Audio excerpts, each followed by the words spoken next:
সকালে পুকুরে যেতেই চক্ষু চড়ক গাছ মাছ চাষের।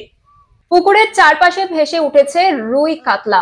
কেউ বা কারা রাতের অন্ধকারে পুকুরে বিষ মেশানোর ফলে এমন ঘটনা ঘটেছে বলে অনুমান ওই চাষির। ঘটনায় লক্ষাধিক টাকার ক্ষতি হয়েছে বলে জানা গিয়েছে। স্যার, এখানে আমি একটা পুকুর চাষ করি। এই পুকুরে চাষ করে মাছ চাষ করছি দীর্ঘদিন ধরে, প্রায় 25 বছরের কাছাকাছি করছি।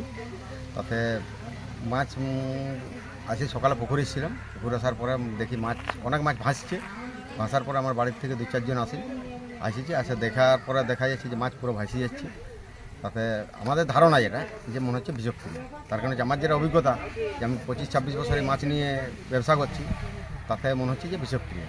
তো বলতে পারবো না, রাতের অন্ধকারে হয়তো কে কী করেছে এটা তো বলা যাবে না। মানে আমার যেটা ধারণা মাছ চাষের প্রতি, যে এটা বিষক্রিয়া। কত টাকার ক্ষতি হয়েছে বলে মনে করছেন? স্যার, মোটামুটি 50,000 টাকার কাছাকাছি মানে মাছ ছাড়া হয়েছে আমার। কত টাকার মাছ ছিল মোটামুটি? প্রায় 5 থেকে 7 কুইন্টাল, 5-6 কুইন্টালটাই হবে। কিছু জাল দিয়ে মাছটা ধরা হচ্ছে, তাতে দেখা যাচ্ছে যে মোরা মাছ ছাড়া জীবন্ত মাছ ওঠেনি। পুকুরের জলে নামলে বাদে একটু মানে জ্বালা একটু ভাব আসছে না। ব্যবহার তেমনি করতাম, গ্রামে সবাই চান বাচ্চা টাচ্চাগুলো স্কুল যাওয়া যায়, বাসন টাসন ধোয়া ধুই মেয়েরা সব করে, কিন্তু এখন আপাতত বন্ধ করা হয়েছে এটা।